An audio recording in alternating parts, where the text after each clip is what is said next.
And basically, what happens is my hospital is they're on the line for all these crimes that they've committed, and they threw their cards in fully with Wells Fargo. So you go to my complaint, go to my evidence links. This Atrium Health medical records fraud. You will see an example of how my medical records are being prepared for the benefit of Wells Fargo, meaning they minimize my suffering, and they discount my suffering. My suffering is either minimized, discounted, or absent in these notes. It's downplayed, watered down. That what I tell them doesn't get on there. The way I tell them, it gets sugar-coated to make it sound like that I'm just doing kind of fine. Okay.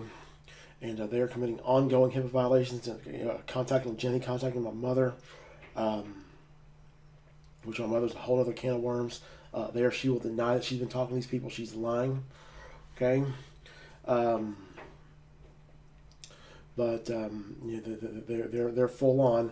That the dog pile just gets bigger. Okay, so I ask Atrium to help me with Wells Fargo. I tell them about this crime, and if you know that Atrium Health is committing crime, they don't care. Don't tell them. Okay, they don't want to know about they don't want you to tell them about their employees committing crime. They're fine with their employees committing crime. What pisses them off or what worries them is when they're about to get caught. Okay, so you don't tell them about the crimes being committed by their employees.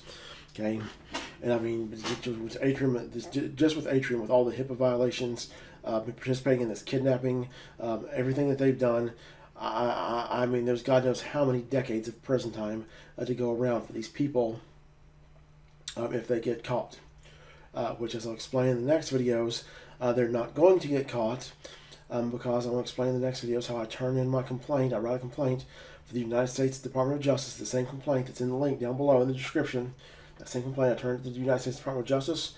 And what happens is the dog pile gets bigger again, and the United States Department of Justice and presumably others in the government start to sponsor a cover-up of all of these crimes, and they also sponsor criminal abuse of me.